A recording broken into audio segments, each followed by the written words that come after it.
Okay, so good evening, everyone. Welcome to day 10 of the 21-day series. Rashida here, you guys might remember. Hope you guys have had a really fantastic last couple of days and you're still sticking on and enjoying it.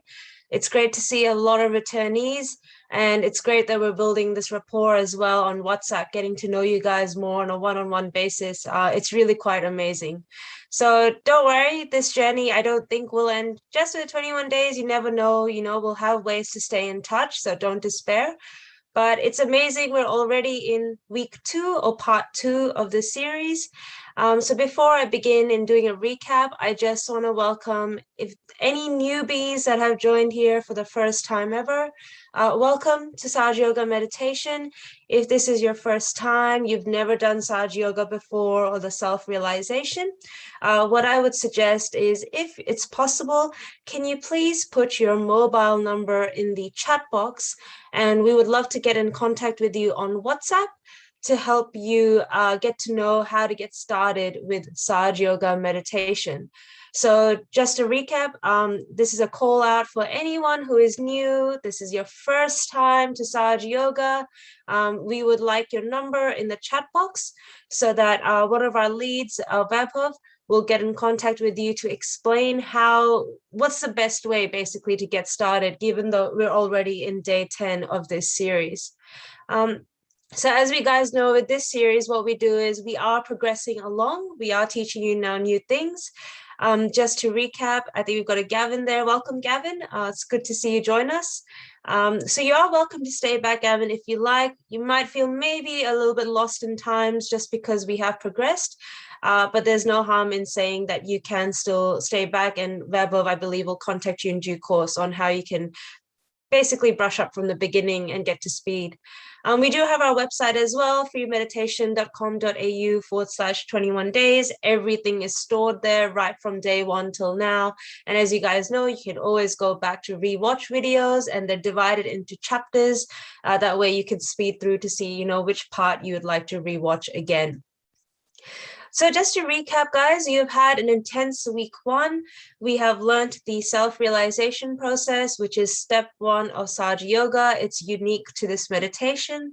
We then learned about raising our Kundalini and putting on a bandhan, which is a little exercise before the start and the end of every meditation. And then we learned about our left-right clearing. So we know whether you're someone that tends to delve in the past more, are you someone that's more futuristic, things like that. And you've also learned some techniques. You learned the foot soak, which I think we all loved.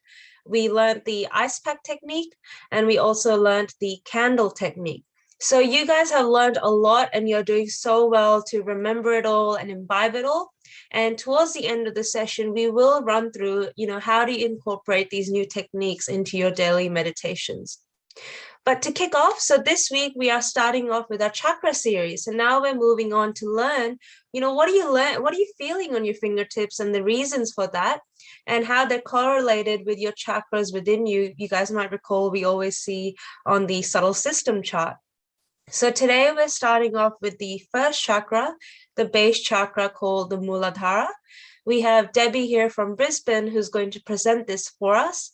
And like I said, every day you're going to be learning about a new chakra each, and we're building on that knowledge. So without further ado, guys, I'm going to hand it over to Debbie. Enjoy the session.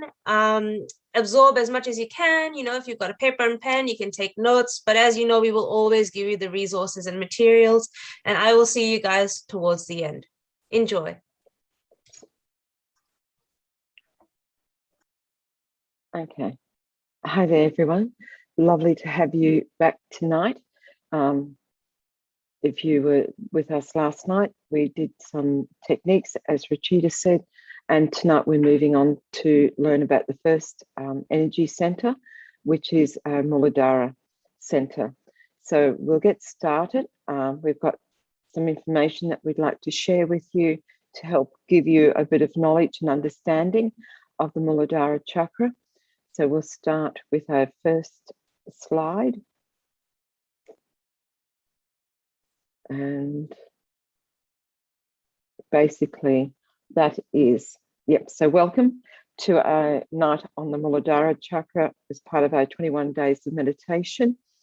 And the meaning of Muladhara is that Mul means the root and Adhara is the support. So basically what it means is that the Muladhara is the root, it's the support of this subtle system that we have within us. And this supports the whole of that subtle system. And it sits actually below the Kundalini energy, and it's the support for that Kundalini energy there. And as you can see in that diagram that we have in front of us, that it's, as I said, it's below the Kundalini, below the sacrum bone. So it's at the base of the spine, is the location. We also will feel it on the base of the palm of the hand. And as you can see from my hand and also from a diagram, this is where we'll feel it as well on both hands, be it either the left or the right.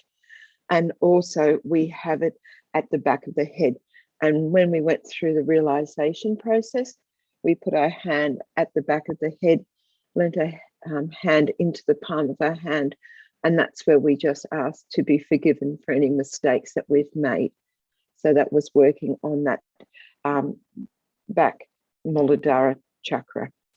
So this is of help. So as you become aware of these centers and you start to feel them on the palms of your hands, it will help you to diagnose any problems that you may be experiencing, so that you can then clear this center. After, we're going to look at the qualities as well, or the characteristics of the Muladhara chakra. And so the basics things that we share, that we've got to share with you, are that it has 4 petals, and the element here is earth. And as you've seen last week and on the weekend, we use different elements to help clear each of these centers. So the foot soak and the candling will help anyway with the Muladhara chakra, but actually sitting on the earth is an excellent way to clear that. And afterwards, we've gone through this, we'll do a little bit of a meditation where we'll use the earth to help clear and also to help strengthen our Muladhara chakra. So the color, each of the chakras have their own color. So the color for this one is coral red. And the physical plexus is the pelvic plexus. And as I've just said, it's on the base of the palm of the hand, is one of the areas that you will feel this chakra. So next part that we are going to look at to help you understand this Muladhara chakra is the qualities. So Each of the centers have different qualities. So balance, and that is being at the base of us and supporting that subtle system. It brings us into balance. And if we're balanced within us, we feel the qualities of innocence, purity, and wisdom will really manifest within us. And when we talk about that, it's not just how we behave, but it's also, I guess, within our thoughts, that we have this purity and innocence and wisdom within our thoughts, within our attitude. And when we're being positive like that, when we have such purity, our thoughts are very positive. And through that positivity, we feel joy. So this Muladhara chakra, when balanced, it brings out all of these qualities, and therefore it enriches every aspect of our life. The next part that we can look at within our Muladhara chakra and is the what are the benefits that we get from having a clear and strong Muladhara. We have a strong attention, and we'll notice this when we continue to work on this center and to strengthen it, and that these qualities naturally just start to manifest within us. And our attention is really important to help us with deepening our meditation. And it's also through that deepening of the meditation that's going to help our spiritual growth. And so they all work together to help us experience ourselves and getting to know ourselves from inside. We have a picture of what we look like, of what we think we are like, but through really that spiritual growth and that strong attention, we really get to know ourselves from the inside. And as you'll learn this week, as I've said already, each of the chakras have different qualities, and we have other qualities which you'll learn about this week, such as like the joy and feeling satisfaction within us. And that strong attention will help us to really focus on each of our centers to improve our meditation. The other things that we have, the other benefits from doing this, from knowing this Muladhara, from having it cleared, is that it keeps us emotionally balanced. We have days where we feel upset, things happen to us on a day-to-day basis. And so therefore we become, emotional. We have those feelings within us. And also then through that emotional imbalance, it can affect us on a mental side as well. And that's vice versa. Sometimes mentally we feel overwhelmed by things, and then we show that by being upset. So by being balanced, it helps to keep both of these things within us centered, and we can grow in our emotional intelligence. We can handle things better, and we can be much more positive about things that do arise, and being able to keep on top of things without feeling stressed and anxious by them.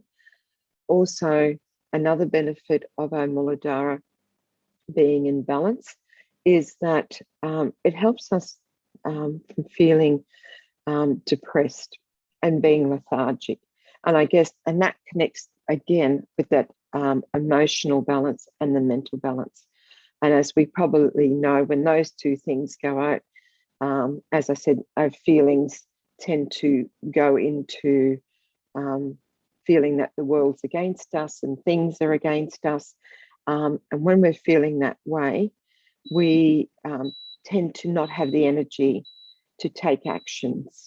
So by being able to be balanced, we can then take actions to overcome that lethargy And once we start to take those actions, we then feel positive about things around us. And so that feeling of being of depression and that it's overwhelming, it ceases to be. You know, it just mentally we get on top of things. And this is my favorite part too, that it soothes our attention. So within us, we can feel very calm, very relaxed, and that, as I just said, we're able to manage things that pop up into our lives because we're emotionally and mentally in a balanced state of being. So they are the benefits and the qualities that we get from our Muladhara being in balance.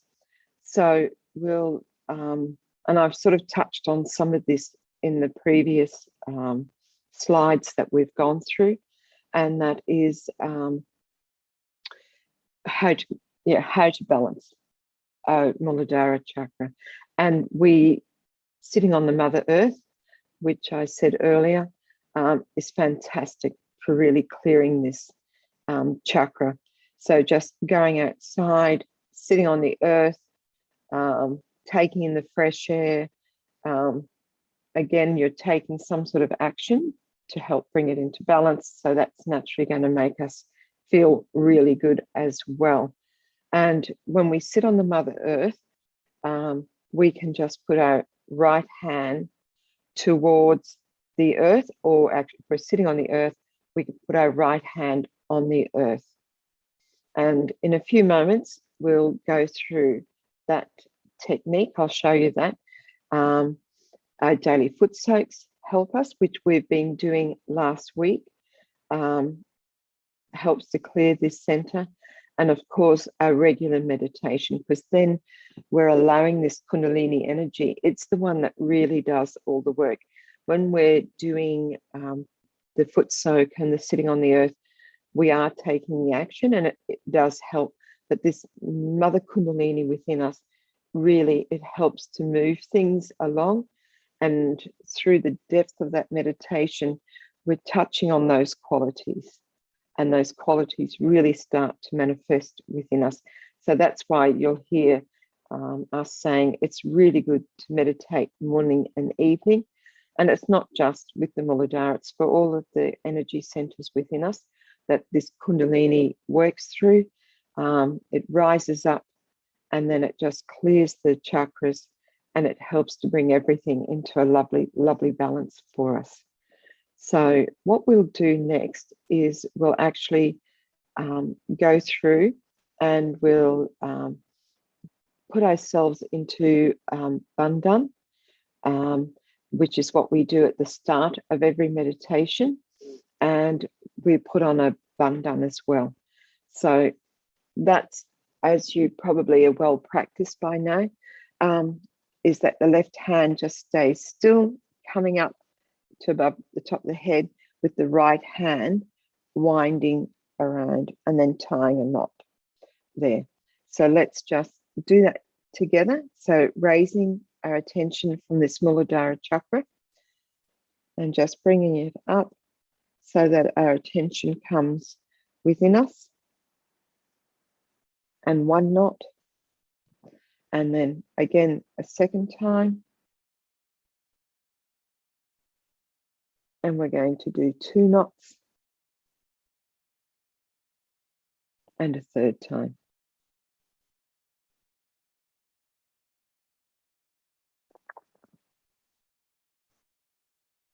And just really bringing that attention up there. Bringing our hands back down onto our lap, palm upwards onto our lap. And we're going to put on a Bandhan. So again, with our attention, know that our attention is up here. We're going to keep that attention there, but just bring those energy around us as a protection.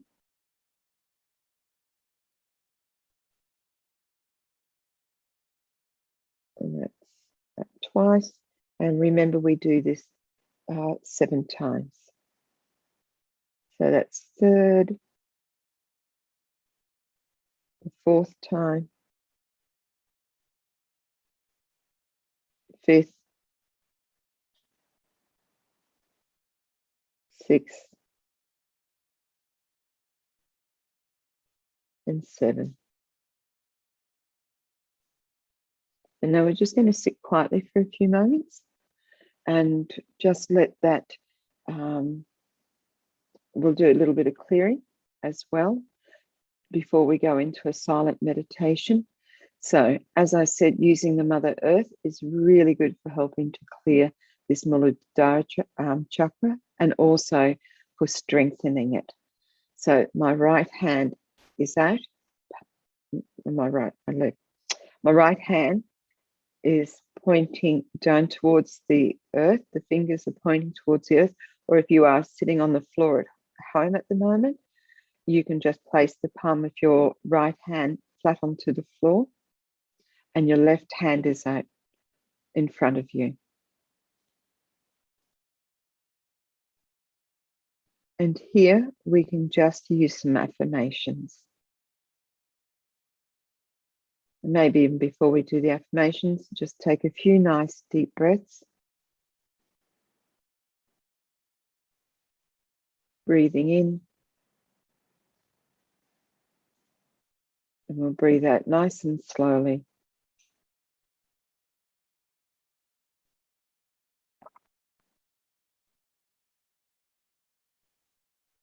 And another nice deep breath.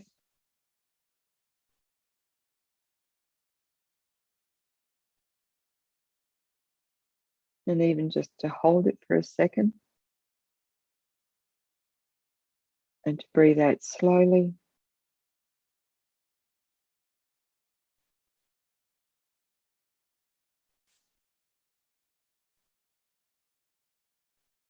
And one more breath. Nice, easy, and slowly.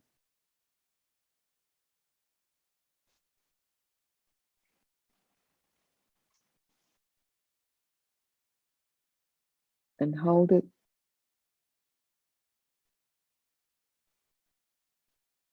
And then just breathing out.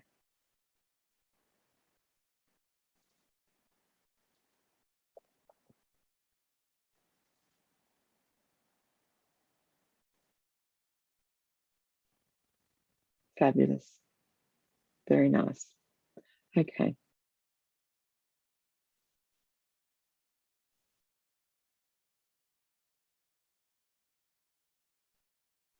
So now that we've gone through the technical aspects of the Muladhara chakra, and you now have some information that helps you to understand this energy center within us and its qualities, let's clear that Muladhara center. So left hand out, right hand pointing towards the earth or flat on the earth.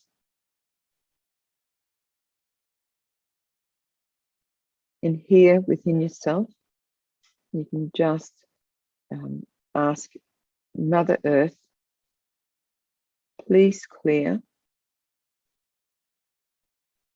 my Muladhara chakra. Please remove all the negativity from my Muladhara chakra. And just say that to yourself a few times within yourself.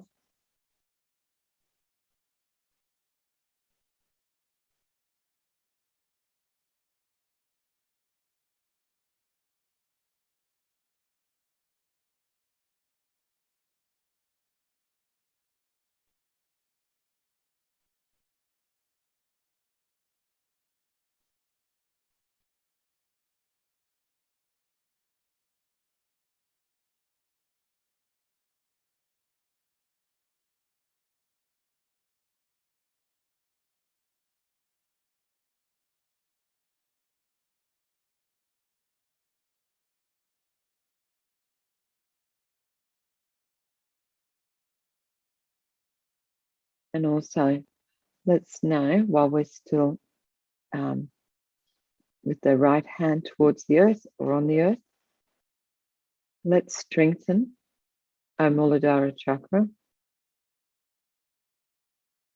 by asking Mother Kundalini please establish within me my innocence, wisdom, and purity.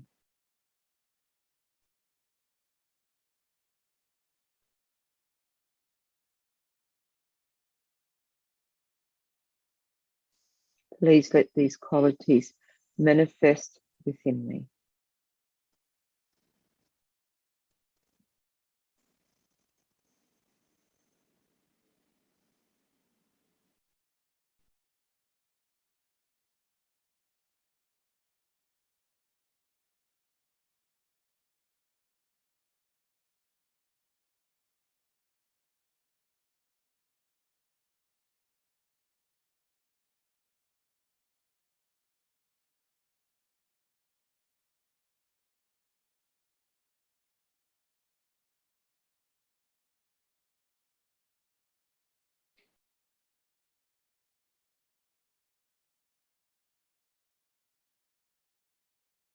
And just let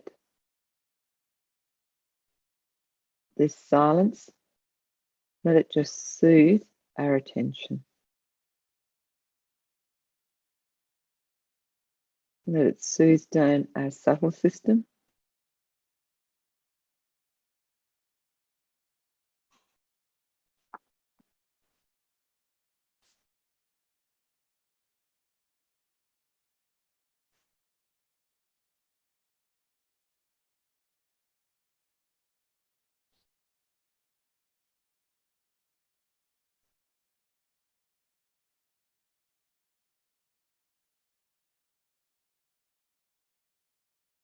And just enjoy that state of silence for a few moments.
If you're finding that thoughts are coming, just let them go. If you feel more comfortable bringing that right hand back up onto your lap, you can do that as well.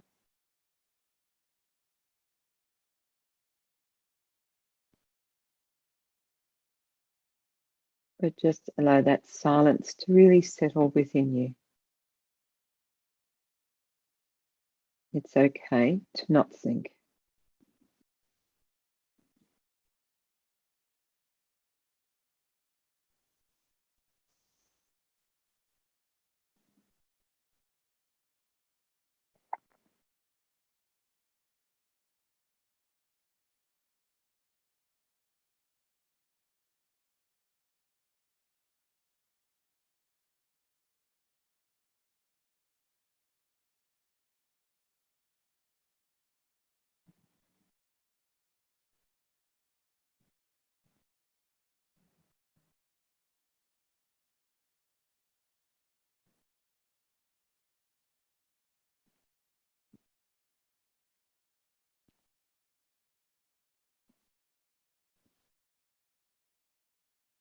Okay.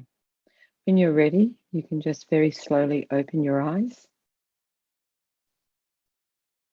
and just see how you're feeling now to when you first came on.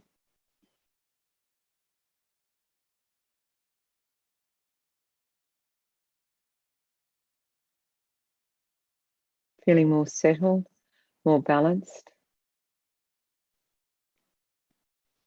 Maybe you were feeling a little bit emotional, and you might find that now that all of that has subsided.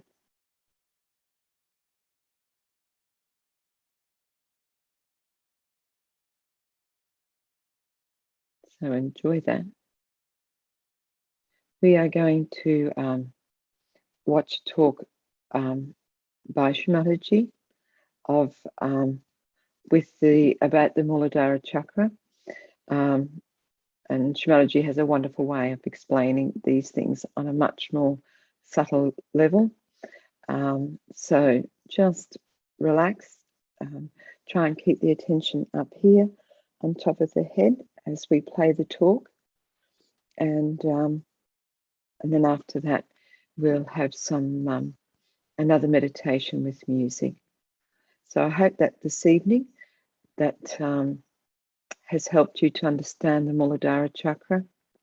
And of course, all of the information will be up on the resource page for you to go back and to look at in your own time and to reread, because it's always good to have another look at things afterwards. So let's now go to the talk by Sri Mataji, and followed by music and meditation.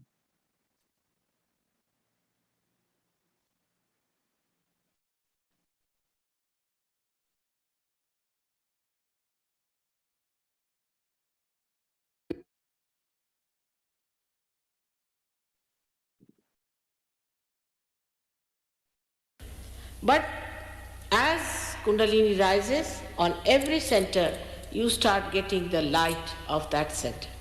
At the first center, you get back your innocence. Your eyes become innocent. Your behavior becomes innocent. You are not filled with lust and greed. You don't look at things with lust and greed, but you look at things with innocence, which is a very big thing that people have lost, and that you get back. And such a person develops many qualities. One of them is that such a person is full of fragrance.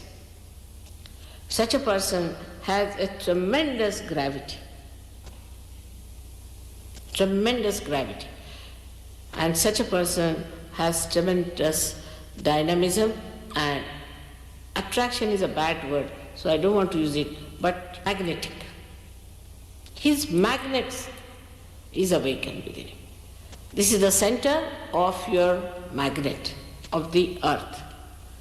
Such a person develops a tremendous sense of roads, and sense of direction. You place him anywhere, he will know where to go, like birds. You place birds anywhere, they know which side is north, south, east, west. In the same way, you also develop your lost innocence and your magnet within you, by which you have proper direction. But the highest of all, you develop the proper direction to wisdom, which is the wise thing to do. You just don't do stupid things. You just don't do.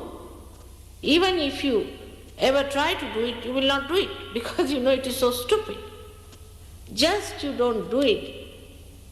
I mean, it is so simple to be wise than to be stupid. Because if you have to be stupid, you have to go out of the way to be stupid and idiotic. But if you want to be normal and wise, is the easiest thing to do. But what people do is to do things that would make them more and more stupid, nonsensical. Because also some people told me they do it, the reason being they think they have a nuisance value. Like in London now we have one funny stuff going on, they call it what? Punk rock. You see, it's a funny stuff. Now, poor things, they don't know what they are doing. And I think only value of that punk rock system is this, that they try to sort of make a nuisance out of them so that people feel attracted towards them, or sort of a significance out of them. But when you become a realized soul, you realize your significance because you understand you are part and parcel of the whole, and that your significance is to give realization to others. The highest of highest. That's what you have to do. Now you are a saint. And that's how the whole attitude of cheapishness, of outward shallowness finishes, and you become a serene, dignified personality. This is not possible through any sermon, any lecture. It is only possible when the Kundalini rises, you become like a very dignified child. Very dignified child. I had seen one beautiful painting done of Mother Mary being taught first time. If you see her as a child, she's a very dignified personality. As a child, she's about 10 years of age. I have seen my own grandchildren who are not very old, but extremely dignified. They walk like kings, behave like kings. In every behavior, you find there's such a dignity. They'll never do something shallow. They'll never ask for anything. They never weep for anything. They never cry for anything. They're so dignified, and they understand it so well what is dignity is. I don't have to tell them because they're born realized. In the same way, you become that. Nobody has to tell you that do this or do that. But you understand that you must have self-respect. This happens to you automatically. This is actualization. Nobody has to tell you that you be dignified, you just become. I have seen people who were absolutely absurd. Even from this punk rock we got some people. And they were so changed that people could not recognize them. But one thing bad has happened with this punk rock, that they put some sort of dye in their head, and since then their eyes became very weak. Because these dyes, I think, make the optic lobe covered with some sort of a color, and you can't see properly, and the eyes became very weak. And it took some time for us to remove the effect of those dyes from their head. We go headlong. What's wrong? There's nothing wrong in this world if it is a stupid fool. But for a wise man, there are very many things which are absolutely wrong, and there are very many things which are absolutely correct. So you develop your wisdom by this first center.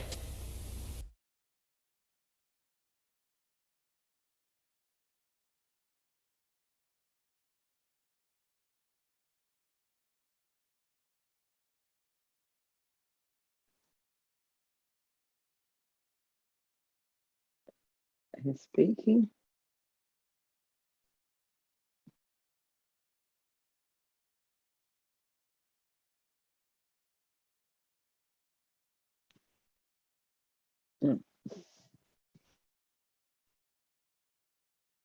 If we're just sitting nicely with our hands out on our lap,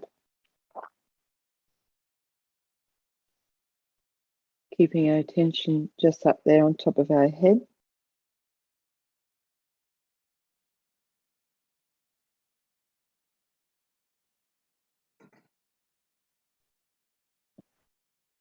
And now we've got our musician who's going to play some music for us while we meditate.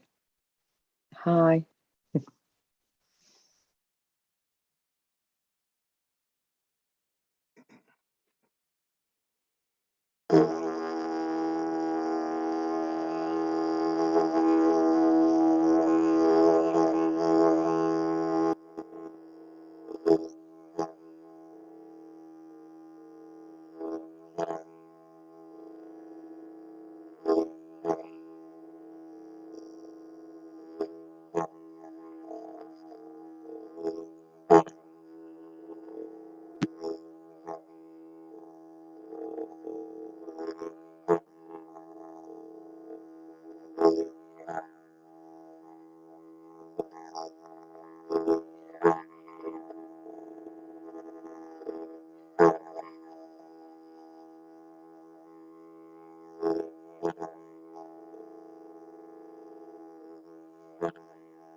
Fabulous.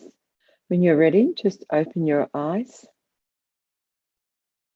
And thank you to our musician for that wonderful didgeridoo music. It really helps with that Kundalini coming up and resonates very much within us. So that was fabulous. So as we've now reached the end of our evening on our talk with on the Muladhara chakra, as with all our meditations and as with all our clearing sessions, we always start and finish with the tying up of the Kundalini and putting ourselves into Bandhan. So let's do that technique together.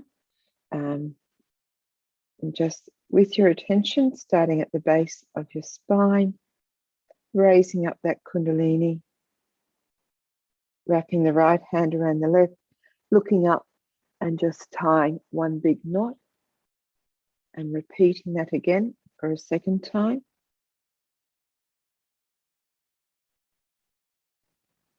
Tilting that head back as you go past the throat area, and this time 2 knots.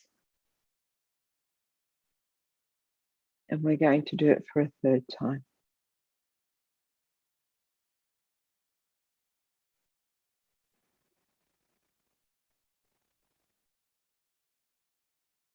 And 3 knots. Fabulous. Now we've brought our hands down, palm upwards onto our lap. And again, we're going to take, go from the left over to the right and put ourselves into Bandhan. That's once. And a 2nd time. I find this very peaceful when I'm doing this. I can really feel those vibrations around me, feeling lovely and cool. And sometimes we just lose count of what we're doing, and that's fine. We can just go until we feel like, yes, that's good. And I'm just finishing on that right hand side. And again, we can just do that little namaste, bowing to that Mother Kundalini within us, to our spirit within us, and know that we've been given that connection by our Kundalini to our spirit, and then to the all-pervading power that we go into when we go into that thoughtless awareness state.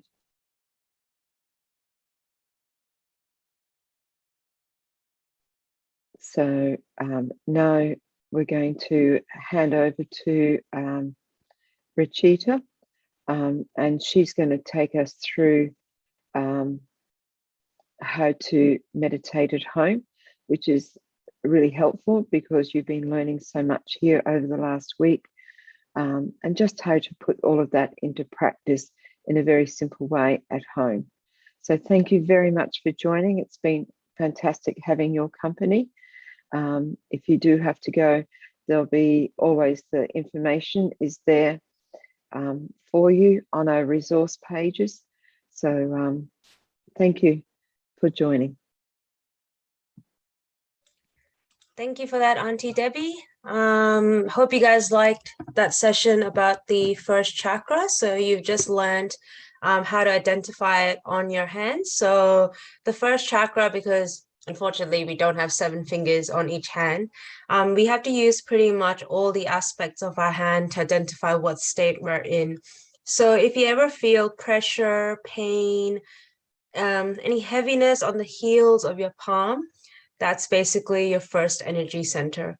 And then we'll go on over the next few days to talk about the other ones, which are more easy to identify because they're on your fingertips. But that's just what to keep in mind for the first chakra. Okay, before we wrap up the actual meditation session, and then of course we'll have our Q&A and a bit of storytelling. As you guys know, that's a new component we've added in to share experiences and stories from our experienced practitioners. I'm just going to quickly show you guys a presentation about the sequence of meditation, or how you should be meditating at home. So shouldn't I said presentation? I don't want it to be boring, guys. A fun fact sheet thing. I'm going to make this fun as best as I can. So basically, just to really consolidate, you guys have done so well, like I've said, to stick with us in the week 1 journey, and then we're now in week 2. So you might be wondering that, wow, we are building on so much knowledge every day. We're learning new tips and techniques, affirmations, things like that. So how do we put it all together so that we can reap the most benefit? So this is just a little quick overview of how to meditate at home. Don't feel like you have to memorize it all. We will send it to you in the WhatsApp groups and in emails, so it'll all be there. You guys might be already following this, so this is just a confirmation that, yep, you're on the right track. Or maybe it'll just give a bit more clarity and a bit of an order, how do experienced practitioners meditate, things like that. So step 1, as mentioned before, you have to have a little meditation spot at home. Not have to, it is just super, super encouraged. And we are going to talk about that little point tomorrow a bit more. Now, the aim of every meditation is not to chant affirmations or mantras on hours on end. Shri Mataji herself has clearly said the aim of meditation is to try to get to that thoughtless state and sustain yourself there as long as you can. So even if it's just 1 second or 5 minutes, your aim is to just basically reach that state. And these tools of, foot soaking, ice pack, affirmations, things like that, they're just techniques to try and get your mind cleared out so that you can reach that state easily. So if you probably lived in the Himalayas, you'll already be in that state because you won't have distractions like jobs and kids and things like that. But we're not there, we're in reality, we're living our lives. So we do get busy days, some days might not be so busy when you're relaxing or you have time off. So your meditations might be a bit more like faster and easier to get into. Some days, when it's really hectic or something emotional has happened, those tools and techniques are basically there to clear out your system of any unnecessary stuff and get you back into that state of balance. So I'm sure you guys are already appreciating how great this techniques are, or Saj Yoga is, that now you know that, okay, if I've had a busy day, or no matter what life now hits me with, whether it's a busy day at work, projects due, or things happening in life, you have these techniques to help clear you out, sustain your peace and your joy, and live your life in the best way you can. Because life is not meant to be a punishment. So no more of this stuff that I need to suffer or I need to feel guilty. That stuff is gone. Shri Mataji has said that's not what we're here for. We're here to live and enjoy life. Yes, COVID is around us, but let's see if we can, take it as an opportunity to rebuild ourselves and make ourselves better people as well. So I'm just going to quickly run through a structure for your morning and your evening meditation. All the resources are on our website. So if you need music, talks, demonstrations, things like that, everything is there. So what we're going to do is we're just going to quickly see what should your morning meditation look like. So your morning meditation, ideally the best time is 4 to 5 a.m. as I mentioned before. Now, if you're not an early riser like me, that's okay. Don't beat yourself up. Just go with your heart and how you feel. If you need to put an alarm, go for it. If you feel, no, I don't really want to at this stage, that's okay. Just go with your heart that in the morning when you wake up, try and meditate as your first thing or after you brush your teeth or anything. Basically, I'm saying meditate before you get into your daily activities too much, because your mind starts clicking in that, okay, I need to watch the news. I need to cook brekkie. I need to cook my lunch. So you're already activating yourself. When you meditate in the morning, you kind of cleanse yourself of, anything that's really happened in the night. Maybe you didn't sleep well, maybe you had some dreams, things like that. Or even if you had a pleasant night of sleep, by refreshing yourself in the morning, like taking a bath, you really feel more clearer and more confident during your day as well. So your morning meditation, basically the steps are here, raise your Kundalini, put on a bandhan. That's always step 1. And then do your left-right clearing if you feel you need that to see, okay, do I need to balance out one of my channels a bit more? Now that you're going to learn daily about your chakras, we'll also tell you, when you are checking yourself for left and right, have a bit of a check how your fingers are feeling. You know, are they trying to tell you a bit of a story that, oh, okay, your third energy center maybe needs a bit of work, or the first energy center, things like that. So you're going to start incorporating that as we move along. In the morning, you know, if you feel you need that candle on your left side or an ice pack on your liver, if you're getting a bit heated up, or even a foot soak, like you guys remember Uncle Edwin said, you know, he does a foot soak in the morning and the evening. Everyone's different. So you go with your heart. We're not going to give you a strict prescription that you have to do this.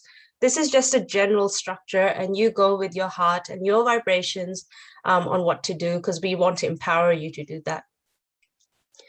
Then you listen to some music if you like. If you find, you know, you can't stop the mental chatter, music's a great way to reduce those. Shimadaji's talks are also probably the best way. So if you're like meditating and you think, oh gosh, you know, I can't stop the mental chit chat, I don't really want to do any affirmations or anything. If you just find one of Shimadaji's talks on our website, that just also takes you to a thoughtless state. Because like we said, she's a personality that exudes positivity, and she has all that wisdom. So by listening to her talks, you're not imbibing just the wisdom, but almost you're taking affirmations inside yourself as well. Oh yeah, okay. Today she talked about innocence, right? Yep, wisdom, things like that. So her talks are just brilliant. Even if you listen to it for like 5 minutes. And then, like we said, when you do reach that thoughtless state, just see if you can stay there, you know, for a good couple of seconds to 5 minutes, and just enjoy that state. That's where your real growth happens, and the Kundalini is working through you to reach that optimal state. And remember, you can always check, you know, are you feeling cool or warm vibes, things like that. And then when you feel ready, so whether you meditate for 5 minutes, 10, 15, you raise your Kundalini again, put on your bandhan, and that concludes your meditation, and you're ready to tackle your day. So what to do in the evening then? So your evening meditation, best is, you know, when you come home from work, had a busy day, you can do it then. Or if you feel before going to sleep, you have that little window of time for yourself, you can do it then as well. So what to do in the evening? Again, raise your Kundalini, put on a bandhan. Now do a foot soak. We highly, highly recommend do a foot soak every night before you sleep. All of us pretty much do it, I believe, or I hope, because Shimadaji has said in many, many talks the importance of a foot soak, that it just really clears and cleanses you out. And it's probably one of the best techniques we have, and it's so easy to do as well. So do your foot soak. Remember, if you're feeling a bit emotional, a bit tired, you know, left, use the warm water. If you're feeling on the right, like, oh gosh, it's been a hectic day, my mind's still not, you know, it's just ticking away, I can't stop it. Use the cooler water. Sometimes the cooler water gives your body a bit of a shock, that, oh, it's cold, okay. And you suddenly start to just calm down, and, you know, all the heat goes away. And remember, use table salt. Don't use fancy salts right now, no bath salts, Epsom salts, or oils at this stage, just basic table cooking salt, or Himalayan salt, someone once asked, that's what we should be using. And then again, go through the process, see what you're feeling. Do you want to do a bit of left-right clearing? Observe what's happening on your hands. Put on some music, Shimadaji's talks. Again, try and go into that state as much as you can. And then put on your bandhan, raise the Kundalini, and go straight to sleep. So don't go back on Facebook, Netflix, or digital technology stuff, because that, you know, triggers your mind again. Just go to sleep if you can. The other last thing we suggest is, given you guys are still so new, but you are absorbing things so quickly, we do recommend, if you can, at least once a week, you know, set aside a day and a time for yourself to do these self-realization steps once a week for at least just the first 3 months. So we're August at the moment, you know, so I'd suggest probably September, October until, because that just really gives you a lot of reassurance and confidence. You know, those affirmations of, I'm the spirit, I'm not guilty, I forgive. That's the basic of Sahaja Yoga meditation, really. Like, you know, some days I find that when I'm just so sick of doing affirmations or left, right, I'm like, oh, I don't know what to do. I just go back to the basics of self-realization and go, okay, what's Sahaja Yoga about? Okay, it's about clearing ourselves, reminding ourselves that, you know, I'm the spirit, I'm not these thoughts and emotions, or I'm not guilty, I forgive. And it just really just brings you back to the center and it just makes you go thoughtless again because you're just keeping it simple. So yeah, that's all that is, folks. If you have any questions, you can pop them in the chat box and we can get them to you. Like we said, we'll send this to you in the WhatsApp groups and in the emails as well. Tomorrow, we'll briefly talk about creating your little meditation space. So you might remember I put this picture in the WhatsApp groups. So it doesn't have to be anything super fancy. You're not making a temple at home. Just something nice, elegant, pleasing to you. So that's your little spot at home. And we'll talk about more of that tomorrow. And the other things are just reminders, you know, the candle technique, where do you place the candle? Near your left hand.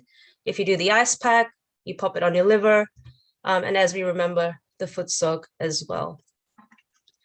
So that's pretty much it, guys. I hope this kind of helps you to, it gives you confidence that if you're on the right track, like I said, awesome, keep it up. If you were a bit confused, I hope it gives a bit more clarity because we have taught you guys a lot. So this wraps up our session for today. Thank you for coming. We'll give about 2 minutes that if you'd like to leave now, you're more than welcome to. Like we said, these sessions are recorded. So if you ever want to just catch up for the little parts you miss, you can always rewatch them later. Like I said, now we'll go into our bit of Q&A and storytelling. So this is your chance now. Put any questions in the chat box. If you'd like to leave, you're welcome to. Thank you for coming. We'll hope to see you tomorrow. And we'll kickstart in about 2 minutes. So we'll just get everyone settling in to see what you'd like to do.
Okie dokes, so let's get started for our Q&A/storytelling session. I'm your host. I'm still working on a theme song and an opening thing, so that'll come soon, guys. If anyone wants to volunteer to make a theme song, you're more than welcome to. I won't pay you anything, I'll just give you good vibes. So anyways, today, guys, we will have, we have Auntie Jenny, Auntie Rita, Uncle Edwin, and a new guest as well for Uncle John Michelle. we can still have Debbie on board as well. So we'll have a few people on board. Let's bring them to center stage. So if we can get Auntie Jenny, Auntie Rita, Uncle John Michelle, Uncle Edwin, if you just want to switch on your cameras, pop yourself off mute. We'll just spotlight you guys as well so that we can see you more up front. Hello everyone. Good to see you all. Hello. Okay. Hello, Uncle John Michelle. Bonjour. Okay, we'll just add Uncle Edwin. Give us a moment, guys. Hang on. Oh, there we go. Wonderful. Okay, FYI, guys, I know Zoom can be a bit of a tricky platform sometimes. It can change your views. Handy tip, if you want to see all 6 of us, on the top right, if you're on a PC or a laptop, if you click on View and then click on Speaker, you will see all 6 of us in one window, if that helps you just to visually see who's talking. It's just a little handy tip there. So welcome all. I can see Uncle John Michelle's in a very sunny place in Australia. Must be another city. Or so he's one of our new guests, guys. You may have not seen before. So John Michelle is from Sydney as well. Uncle, how long have you been doing Sahaja Yoga for? It was first time was in 1985. 1985. Yep. Yes. So bit of a while, guys. So as you can see, a lot of our practitioners here have been doing it for almost more than 25 plus years, and they have that wealth of knowledge and experience as well. And Uncle, what do you do as your job? What's your occupation? I'm an architect. An architect. So awesome. So I know that Auntie Debbie and Jenny are teachers. Auntie Rita is a pharmacist. Uncle Edwin, you remind me, you do work in is it like payroll management or? I'm an accountant, a business fixer. Accountant. I fix businesses. That's right. And I'm an accountant too, even though it doesn't really match my personality, but that's okay. That's another story, guys. So, so you can see, actually, that's one thing I wanted to bring to your attention, guys, as an audience. You can all see we're from different walks of life. You know, we haven't ditched the family and gone to the Himalayas to be enlightened gurus. We are all leading normal lives, different occupations. And through that, that's how we still, you know, grow in our journey in Sahaja Yoga as well. Okay, so let's get some questions out on the floor. Okie doke. So, Auntie Rita, Shamim was asking us, what determines the color of chakras and the number of petals? Is there any scientific basis for this? The color, I think, is, well, as far as I know, the color, because we're doing the 7 colors, doing a rainbow and the Vibgya, that's kind of making it the Sahasra. But also, I think the color, when we talk about colors, it's through meditation that, you know, ages ago, when we talk about sages and the subtle system that have been described in our texts thousands of years ago, that's where it comes from. Science is very new, actually, comparatively, because the subtle system with the 3 channels and the 7 energy centers has been described in texts thousands of years ago. Science only very comparatively recently had discovered that, yes, we've got, you know, our sympathetic right, left side sympathetic nervous system, we've got our parasympathetic nervous system, and the plexus. So the plexus that as science that we see is basically outside our spine. So they are nerve kind of groups. So whereas the chakras are within your cerebrospinal fluid in the spine, and outside physically, what science sees is the plexus. So the number of nerves that are coming out from the plexus is actually the same number of petals that they have talked thousands of years ago of the chakras. So that's the connection. So the chakras basically become the engines that are then energizing and looking through the plexuses to the corresponding system of our body. So when you're talking about the 3rd energy center, the Nadi, through the plexus, it then looks after your digestive system, your liver, all that, you know, things you will cover during the week. But yes, that is the correlation. Wonderful. Anyone else want to jump in? Oh, I don't know what just happened there. Okay. Anyone else wanted to jump in to add to that? Or Yeah, I'll just say a little bit. I little bit, okay. you don't have to become so analytical about all this, because when you get too analytical, then you're increasing the activity in your brain, which we don't want to do. We want you to feel. We want you to experience. Forget all the textbooks you've read. Forget all the journeys you've gone down. Today is a new day, a new opportunity to turn your life around. Put your attention on that. Put your attention on what you are feeling every time you come to these sessions. And that is where you will get your growth from, and the joy and the love and everything else. We've been collecting a lot of useless information over the years. And right now, with the internet and 24/7 news, we are going mad. We are going mad because some of us think that we have to answer every message that comes on our phone. No, don't let the technology control you. You control the technology. It's a tool for your use. Don't become a tool of the technology. So if you just put your head into that space and remember that you can control all these things now that you've got your Kundalini awoken, you have the power to do it. Just remember that. And you'll start having more fun. You'll start enjoying the meditations, and you'll start enjoying your life generally. Thank you very much. No, that's very well said. Thanks for that, Uncle Edwin. And good thing, I think, just adding about the technology, that we are trained, guys, to be analytical. We have to question everything, even from school. I remember you're always critically analyzing things, analyze this, analyze it. This is what the world is now, guys. So in Sahaja Yoga, we really encourage, it's okay to read stuff. We really encourage, you can read things, learn about the chakras, etc. But really feel it, take this time in Sahaj and these sessions just to unwind, chuck that phone away if you're not using it for Zoom purposes, and just focus on your inner self, which I think we kind of forget nowadays. But I think COVID is forcing us to also do that, look at nature more, maybe look at your kids or pets, things like that. Now, very nice, guys. Thank you. Uncle John Michelle, I'm going to put you on the spot. We have a question here from Margin H. So Margin was asking, how do we clear the Muladhara chakra? But in particular, is there any way to clear, so if you're feeling it on here, she's asking in particular, do we need to press anything, or what do we do to really clear it out? All right. So Muladhara chakra is very easy, and sometimes we find it very difficult, but it's very simple. Muladhara is very simple because it touches our inner being. So we don't have to make it too complicated.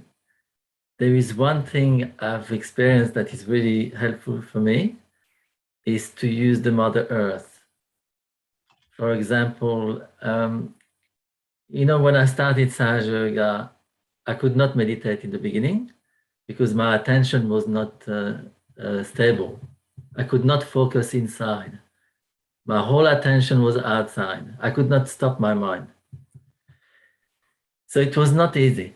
But after a few months, I was going to meditation classes every week. And that was the only time I could meditate actually with other people. And especially when they were more experienced yogis who were helping me with vibrations, they were helping me to become more centered. And one day I experienced something very deep about the Muladhara actually, is that after these 3 months of not being able to meditate at home at all, I was sitting on a chair in the meditation class, and especially one yogi was helping the vibrations in my back. And then I felt my attention went down. It just went down inside me, down myself. And it went very, very deep, very deep, very deep. And at some point, I felt it must have touched the Muladhara, because I felt, actually now I know it is the truth. It just went down, or spontaneously. I didn't think about it, it just went down.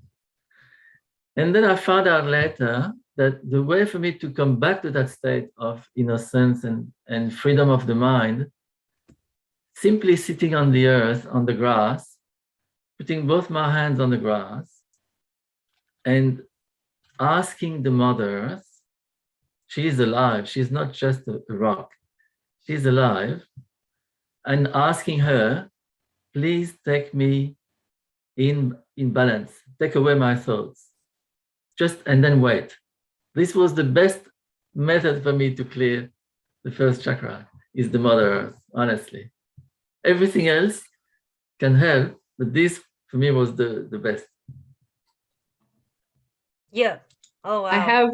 I have something to add to that too, Rachita. Go ahead. Go ahead. When I first started in Sahaja Yoga, I was struggling a bit with anxiety. It wasn't severe, but it was affecting my day-to-day life. So I remember I spoke to the person who was leading the class that I was going to, and I said, I have this anxiety, what can I do about it? And he said to me, all you need to do is go and sit on the Mother Earth, put your hands on the Mother Earth, and ask the Mother Earth to clear you. And I remember I didn't say anything to him, I just thanked him, but I remember thinking, how could that be possible? How could it be possible that I can ask the Mother Earth and the Mother Earth is going to listen to me? How does that work? But then, as the divine works, about a week later, I was at the park with my kids and I started feeling this anxiety again. And it was starting to build. And I remembered the teacher's words, or the person who was taking the class. I remembered his words. So I thought, well, I'm just going to try it. I'm going to go sit on the grass, put my hands on the earth, and ask for the Mother Earth to clear me. So I wasn't even really in a deep meditation. I was thoughtless, but I was aware of what was happening around me. I could see my children.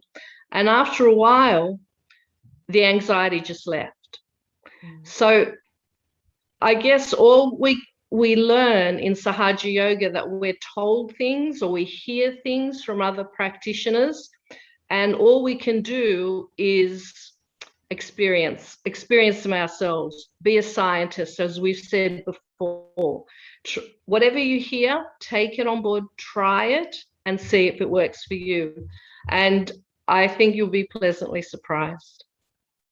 That's it. I love that, guys. Yeah, Sahaja Yoga is all about the experiencing. Shri Mataji has said that many times in her lectures, that gone are the theories and the lectures and sermons, whatever. Now it's time to experience it. There's a lot of talk that's happened of trying to feel that inner peace, and now we have that, guys. So wonderful, guys. Auntie Debbie, do you want to add anything to Marjan's query of, do we need to then press anything at all, or what's the ultimate solution then, just for the Muladhara? What would you like to add? Auntie Debbie's like, no. So I'm glad with all of that.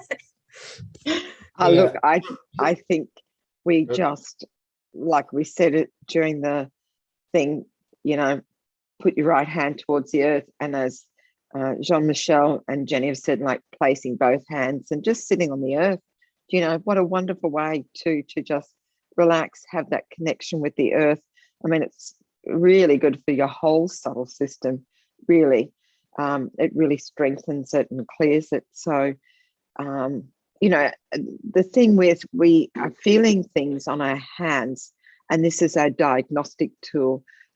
Doctors have diagnostic tools that they use, the blood pumping machines or blood pressure machines and all of that.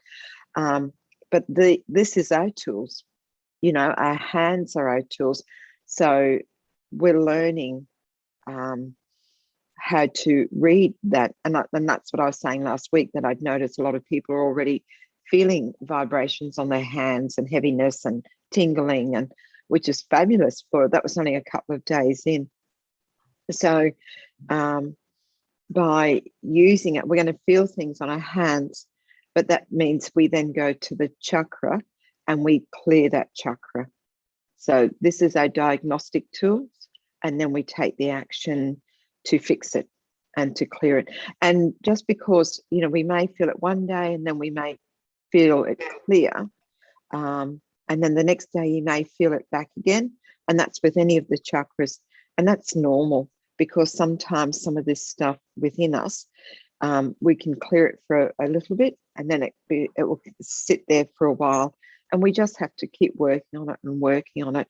And that one day you'll reach a point where you look back and you'll think, oh, well, that used to happen and I'm not really feeling that anymore. So this is a diagnostic tools, and then doing the things like sitting on the earth and the foot soak, and that just techniques to help clear it. Yeah. That's it, guys. Yep. So if you do feel things on your hands, I mean, you can try those acupressure point things, you know, we read about, oh yeah, press here. Like my dad's obsessed with that. Don't tell anyone. He was doing that the other day, trying to get rid of gas in the stomach. Honestly, do a foot soak, people. Don't know how long will those pressing help. But basically those pressing and stuff, it might help you, but ultimately it's just telling you, it's trying to give you a red flag, like, hey, Margin, you know, maybe you need a bit of work on that Muladhara. So like everyone's just said, exact same thing, that, you know, what's the technique for that? Okay, sit on the ground. If it's nighttime, of course, don't sit on the grass late night. But ideally, the Mother Earth is the best solution because it's natural. It absorbs any issues within you as well. And just really connects you and centers you again. And we forget that, guys. I think living in houses and offices all the time, we forget to sometimes connect to nature as well. So No, basically, I think, yeah. Go ahead. I think there are, because there are many techniques to help the chakras. Obviously, we know many techniques using fire, water, the earth. The thing is, once we have received our self-realization, the main thing we have to achieve is the confidence that we have a connection with this creative power. Until we have this confidence, we are going to do different things and be confused. But once you have the confidence, if you ask the Mother Earth to help you, you will definitely see the results. It applies to many other things because of this connection. So we got to gain the confidence, and sitting on the earth is a very good way of rebalancing ourselves and getting the depth of this confidence. This is the most important for me. Once I got the confidence, means the faith in myself, then many things will resolve. Love it. Thanks for that. Yes, go I ahead. agree with you. It is that confidence, and then using it as an experiment. This is where, as Jenny, as Debbie was saying, use it as a scientific experiment. And as Jenny did, I'm going to go out, sit on the earth and do it, see the results and see what works. And that is your experiment with yourself, the experiment with the truth, with the Kundalini, the vibrations around you, the energy around you. That's it. So and yes, with the confidence and the experiment, you get your results. And life is enjoyable. Exactly.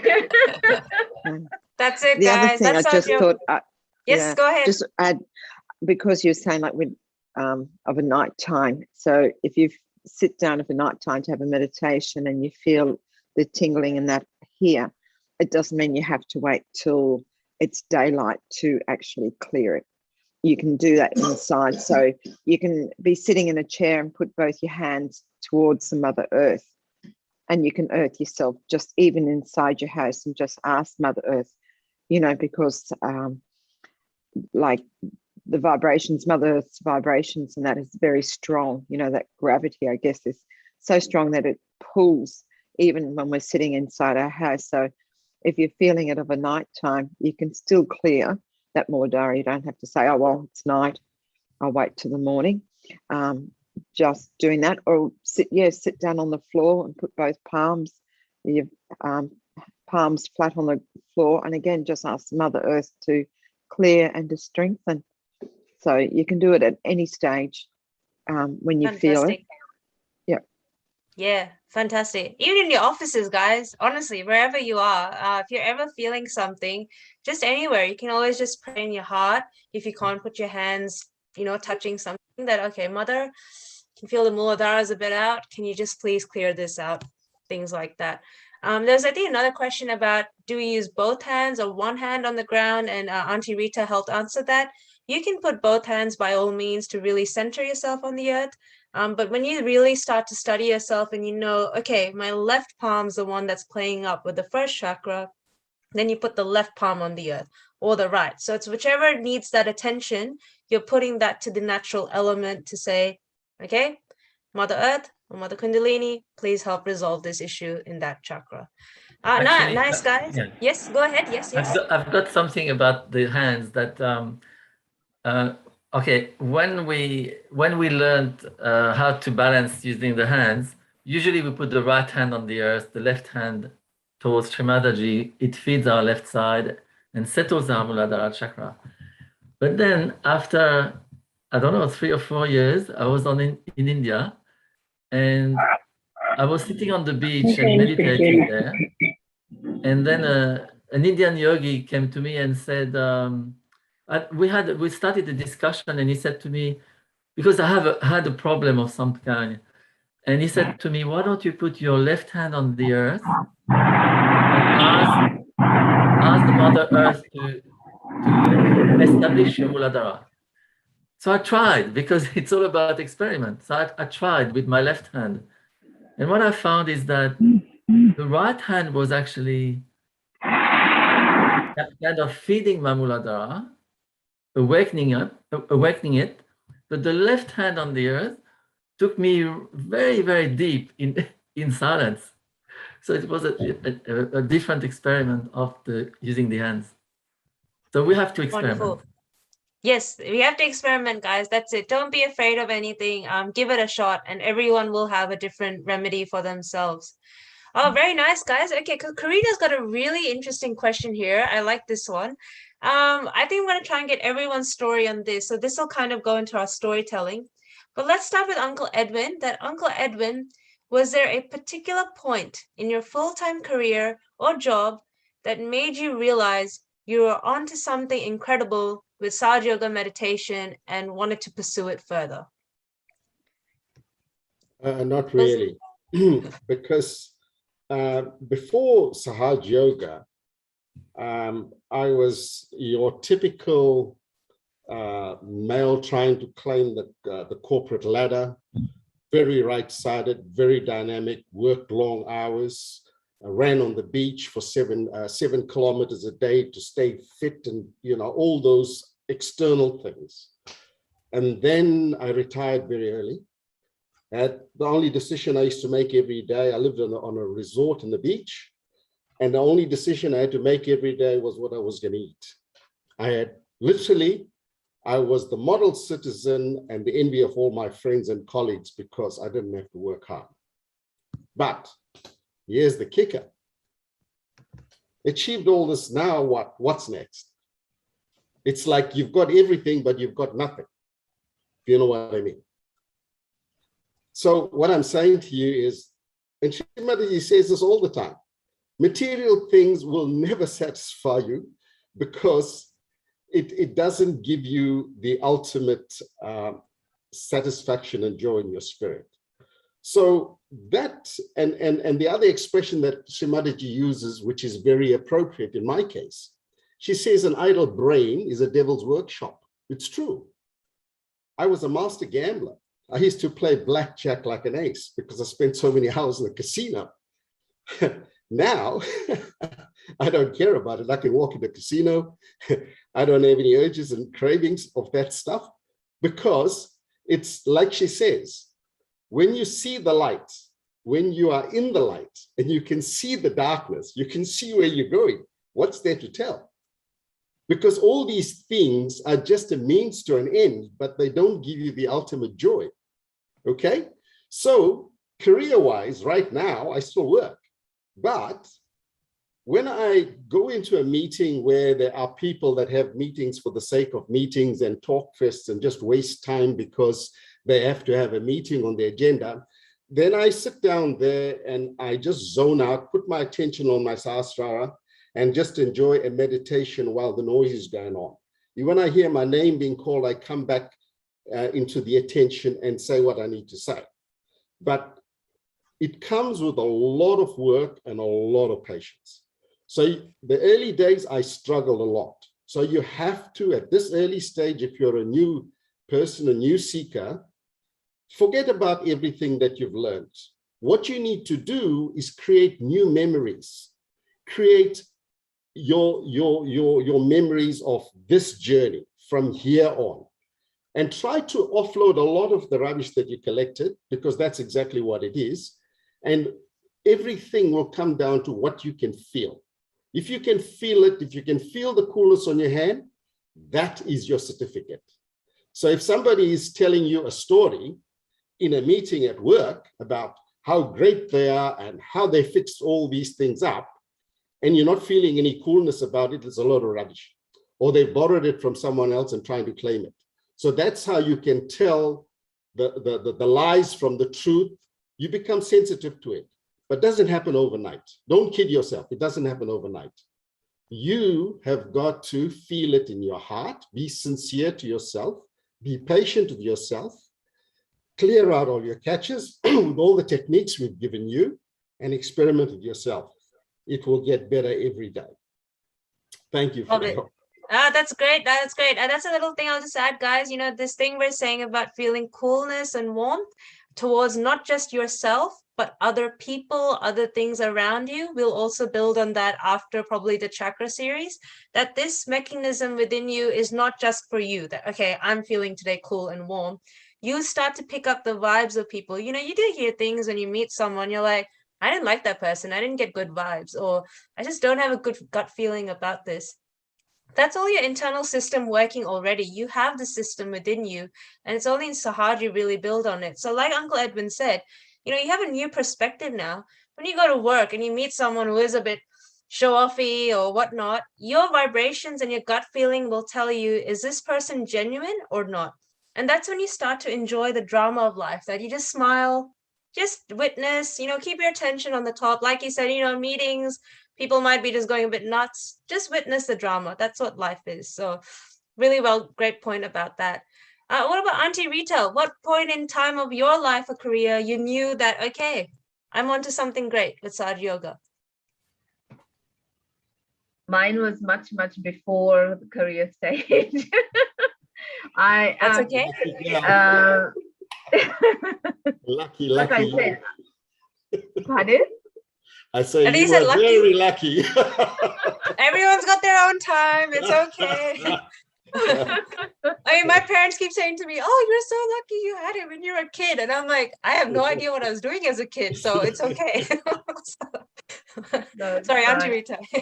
No, I think, because we're talking about the Muladhara, I just wanted to share, you know, because I was sharing the other day how I got my realization. And, you know, being a kid, I was just enjoying, like parents would go for meditation and would sit there for a few minutes and go off and, you know, play with the other kids and things like that. But I think a few months in, or I can't really remember the timeline, but I started getting this shooting pain. So down something that, as the doctor said, to do with the coccyx nerves down at the base of the spine. So, you know, like I'd sit, and if I would suddenly stand up, I'd have this absolutely shooting pain that I could not get up, and I had to get up really slowly, and literally then kind of had to get, you know, go and get an injection every week. So this went on for months and stuff like that, which wasn't very pleasant as a, you know, 13, 14-year-old. And then my parents had gone for the first time, because till then, you know, we had been introduced to Sahaja, and as we are doing with everyone here, you know, there's a photo, have a candle, do your meditations and stuff. So I hadn't seen Srimataji had, you know, or any of that. And my parents went to a workshop that she was having, a program she was having, and my mum mentioned that, you know, I was having this problem, and she then recommended to do a warm water foot soak every day, to, you know, the Ganesha Tarvashish, which is a praise of the energy of the Muladhara, and to listen to do. So, you know, I was kind of sitting and learning that, and then some exercise for the base, for the Muladhara. So, yeah, well, yes, Srimataji has said it and it will work. Of course, you were sitting, meditating, feeling vibrations and stuff. So then from then on, I kind of regularly started doing that. So every day I would sit for, do my foot soak every day. And literally within 2 weeks, I was completely gone.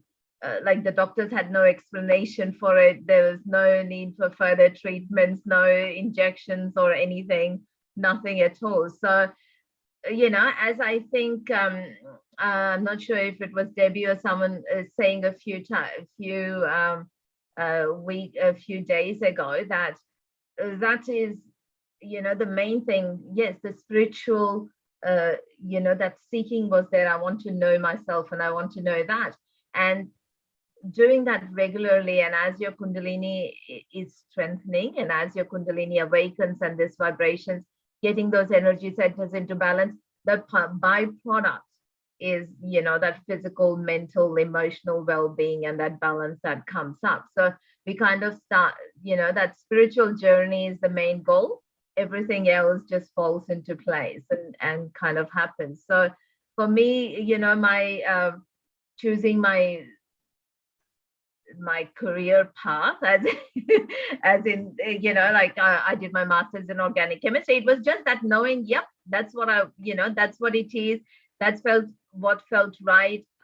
Did my master's application, yeah, of course you're going to get it. And then my friend comes and says, so which other uni did you apply to? And I'm going, what do you mean which uni? She goes, you have applied to the best uni for the toughest subject and you haven't applied anywhere else. And I'm going, well, I don't know, but yes, it will work out, because that's how that's kind of that confidence you get of knowing, yes, vibrationally this is what it feels right. I did, and yes, I did get in, and all that kind of stuff. So that's, yeah, you and as you were saying, Rachita, you use it in your day-to-day life. You use it with where you're doing the decisions you're making, the people you're meeting with, food you're eating, or all those sorts of stuff. It's very exciting. Yes, very much so.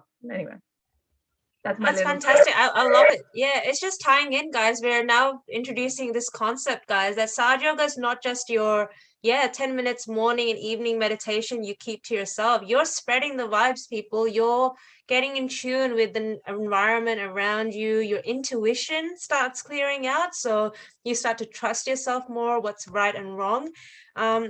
And just like you added, it starts to guide you in your life. Maybe you're not sure what to do next in life. Did you want to change your job? Did you want to study something next? Your intuition inside will also guide you, and the coolness and warmth will also tell you that, maybe you'll be like, should I change jobs now to this new company? And if you feel good, you feel cool, tick, that's a sign. If you feel warm or your gut feeling's like, nah, hold off, that's when you go, okay, hang on, listen to yourself, not the mind, but your heart, they say, or your gut feeling. Love it. There's another thing, guys, on that note. I remember Shimataji once said that, sometimes you have these imbalances, guys, and a lot of you might tell us that we've heard, people used to have illnesses or issues where they'd go to the doctors, get all the tests done, and they could not detect or find anything, yet they were still suffering from something. And it's usually that subtle system that something's not right there, which of course doctors are not going to pick up in an MRI or a CT scan or a blood test. So it's really quite remarkable that, sometimes it's within and not really on the exterior physical part. What about Auntie Debbie? What was your, turning point that that you're not going to let go of Sahaja Yoga?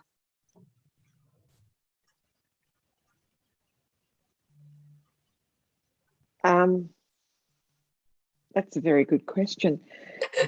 So we're all thoughtless. I guess there's many aspects really, because of my background and where I was before I came to Sahaj. So if we're talking personal or professional here. So both here, up to you. I guess on a personal level, for me, before coming to Sahaj, things were very upside down, I guess, in my life, really lacking direction. Like always had wanted to be a teacher, but never really had the courage to do it. And I tried it and I couldn't commit, didn't have the discipline, I guess, to commit. And well, really, I guess it's like having that confidence to really make that commitment. And I'm talking like late 20s, you know, sort of really lacking and trying to find my way. And then once I got my realization, and it, oops, I just lost my here thing. Hold on a second.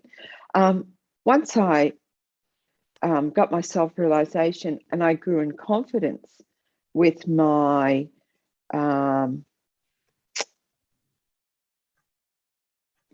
with that self-realization and grew with the meditation, it became very obvious to me that, yeah, teaching was the thing to do.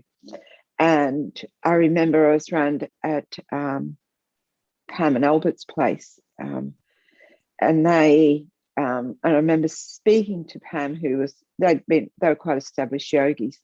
And I remember saying to them, you know, like, I'm thinking of teaching, you know, what do you think? And I remember them putting their hands out and actually saying, oh, well, that's really cool for you to do.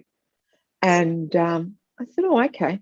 And then I just went ahead and enrolled and did it. And every time, because it took me quite a bit of time to actually finish it because I married and then I had 3 kids. But every time I thought about it, I always went back to that point where it really felt cool to do it.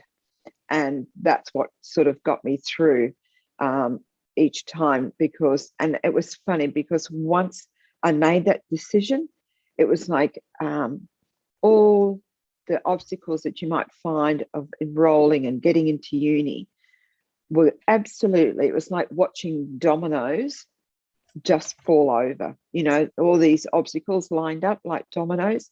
And once I made a phone call and once I did the paperwork, it was just like bang, bang, bang, and they were all removed. And it was just really easy to do it and to do it. I mean, the study itself was still hard, you know, but the meditation helped me a lot with doing that. So I guess, yeah, it was all those little things. And that's why it's sort of hard to sort of just say this, but I guess it was that one of those, that was part of really of working out that, yeah, Sahaj was a very positive thing to do and how it helped me with my career and my personal life as well. Wow, I'm seeing a theme here, guys. It's like life decisions and trusting yourself and the vibration. So this is really great. Nice, nice. Auntie Jenny, what about you? What was your turning point? Yeah, I don't think I had just one turning point. I think it was a very gradual process where I very slowly noticed the change in me. And I think, again, one of the greatest changes in me was building that confidence, like Debbie was saying, because I started Sahaja Yoga before I became a teacher. And I really wasn't sure what I was going to do. I thought maybe I would be a teacher's aide. But then it came into my attention to do teaching. And without Sahaja Yoga, I would have never had the confidence to become a teacher. Without Sahaja Yoga, I wouldn't have had the confidence to be talking here now. So it really is life-changing. You don't actually know how it's going to change your life. Your Kundalini knows what you need the most, more than what you know. So the Kundalini will guide you on your path. But at the same time, as I became a teacher, Sahaja Yoga always showed me that balance is very important. So I was never very career driven because my career really was being a Sahaja Yogi. It was always, that is the most important part of my life. And everything else fits around it. Because when you practice Sahaja Yoga, your whole life flows. Nice. Wow. Uncle John Michelle? Yes, go. Your turn. Yeah. I really like what you said. When you touch your depth in Sahaja Yoga, your life flows, and this is exactly the most important. I think it's that's what we are all looking for. For me, it was very interesting because I was a student in architecture at uni, but I could not create. I had the desire to create things. I had plenty of ideas, but I could not manifest it. It was crazy. I had a blank page, and I could not put on paper anything I wanted to. It was really strange, and I was about to give up on my studies. Then I came to Sahaja Yoga, and somehow I heard Shramadaji saying to us, "You got to have a degree because later on you will need it in your life." So I decided not to quit. And then over the few months following this, one day I had a meditation at home with a yogi. It was probably 6 months after my self-realization. And I just felt something changed in me. And I understood later it was my second chakra that opened. And what happened after that, it was really amazing. When my second chakra, which is linked to the creativity, opened, I had ideas on everything. I had this creativity was like a spring. I started writing poetry. I was able to design anything I wanted to.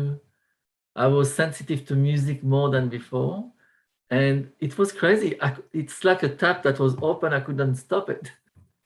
Wow. So then I went back onto my studies, and I finished at the end of this year. I was the 6th on 200 students, which was incredible because before that was not the case. So that was a very important step for me on the career path, because I could have stopped everything and did something different, and I didn't. So that was And very thank good. God she didn't. So yeah. Yeah, no, but the most important, that's what Jenny said, is really that this is the key of everything, because once you have the flow that's happening in your life, whether you are an architect, an accountant, or anything, it doesn't really matter, because you find the joy and the balance where you are.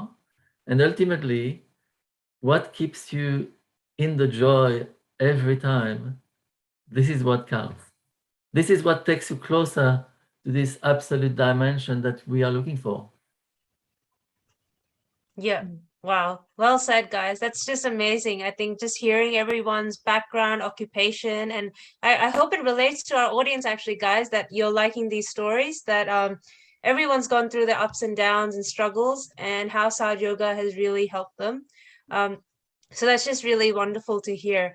I think we probably are now reducing in questions, so we might have time for maybe 1 or 2 stories.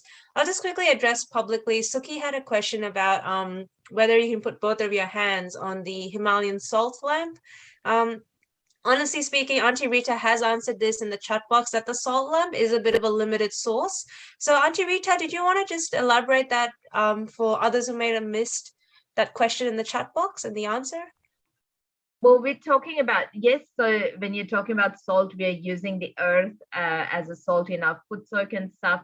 But same as we said for the foot soak, you know, you have that little bit of water that we're vibrating, that then is helping to draw energy. But we always say you don't foot soak for more than 10 or 15 minutes, because it's a very limited source of energy, or the water that is there. It's not like a river that's flowing, or the sea. So it only works. So okay, so say for example, the salt lamp you're using is there, so it's absorbing the negative energy, and then what? Where is it going to go? So having that earth as a living energy, as a continuous flowing energy to absorb is what works. Yeah. So, and you know, even sitting, just walking, I mean, I used to love that, just walking on the lawn barefoot, or walking on the earth barefoot, because you're just grounded, connected. That is fantastic, you know. So if you can do that, it's again any way that we can have that connection and grounding to the earth, and utilizing that the vibrations and you know, to work, and the energy Awesome. to flow. Thank you for that. Great. Thanks for that. I just thought I'd put that out there, guys, in case anyone missed it. Okay, I'm just actually mindful of the time. Plus, it is a weekday, so hopefully no one's dozing off, all those countries who are in the evening or night zone. So what we might do is, I think we've covered a bit of storytelling in answering your queries. So fantastic questions again, guys. Remember, there's no right or wrong. There's no dumb question. I'm sure if you're thinking of it, there's someone else also thinking of it, like we usually say. So hats off again for putting it out in the chat box. Hope you loved today's panel and the stories as well. I think what we're going to do is, Uncle John Michel, would you like to lead a small wrap-up meditation for about 5 minutes or so? Would you like to do that? Okay. Yep. Okay, so what we'll do is, guys, that's the Q&A session team out. We'll hand it over to Uncle John Michel, and we'll just do a little wrap-up meditation just to bring it back up here, and that way you can continue your day in that joy of bliss or have a lovely night's sleep. Over to you, Uncle. All right. So what we do now is we're going to take inside whatever we discussed and try to not think about it, but just take it inside. So we put our attention inside ourselves, in our heart. We can place our right hand on the heart, and we can close our eyes. And then we ask inside ourselves, Mother, please take my attention in my heart. Let me feel my heart, my spirit.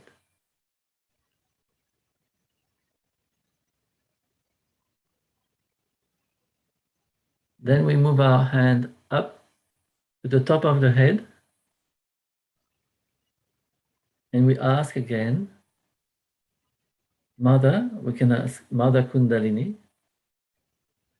please take my attention in my heart. Let me see, let me feel my spirit. Mother, please let me feel my spirit.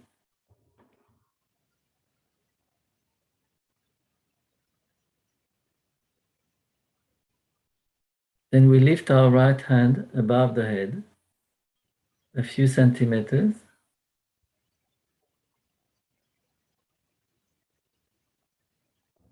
And we keep our attention above, but at the same time inside. Inside and above.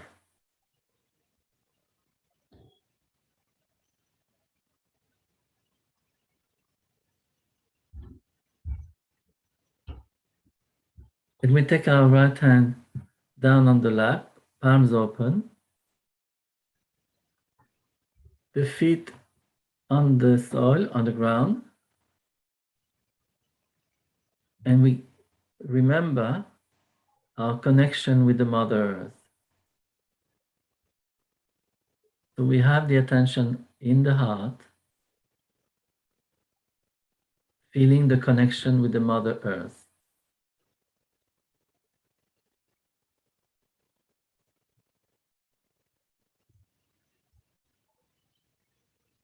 And then we let our attention inside go deeper, deeper to our roots.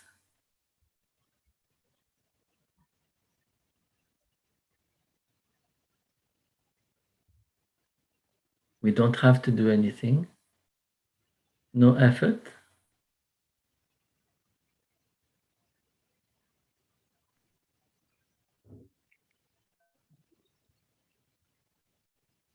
We just let go of everything.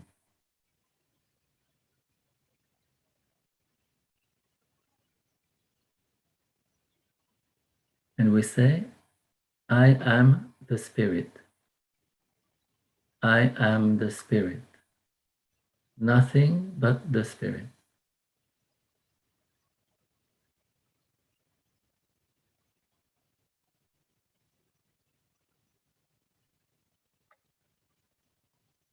I am the Spirit.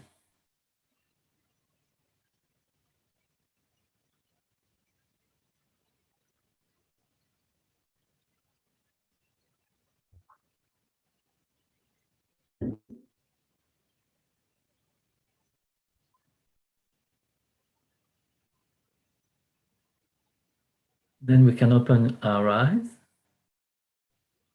and we can look at Shri Mataji's dot on the forehead. And just, it's a time for us to see where we are. If we have any thoughts, if we are silent.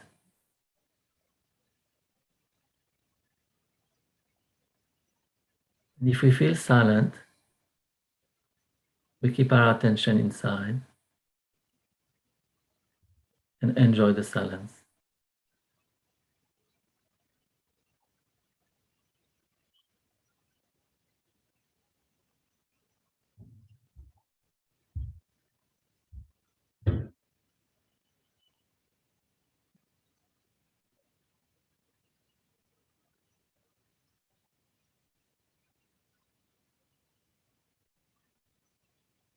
And then to finish off, we can raise the Kundalini together. So we lift our left hand and turn with the right hand upwards. And we tie one knot with the second time. And we tie 2 knots. Do a third time. And we tie 3 knots.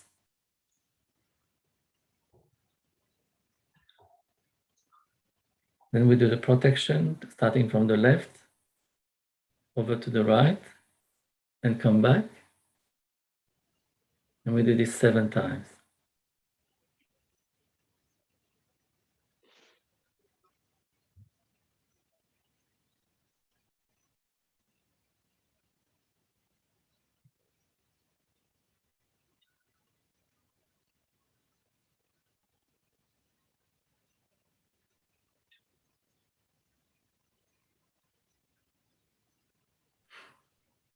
Thank you. Thanks for that, Uncle John Michelle. I think that was really wonderful, guys. So on that note, maintain that bliss and silence within you.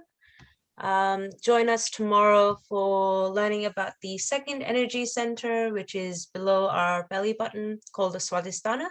And as our Uncle John Michelle said, that's to do with creativity. And today we learned about the first chakra, which was about innocence. So thank you all for coming. Have a good night. Remember, all the resources are on our website if you need to touch base, but enjoy your day or your night ahead. We will see you tomorrow. See you all. Good night.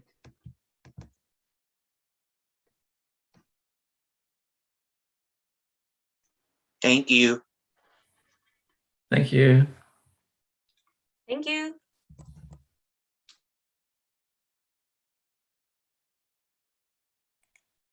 Thank you.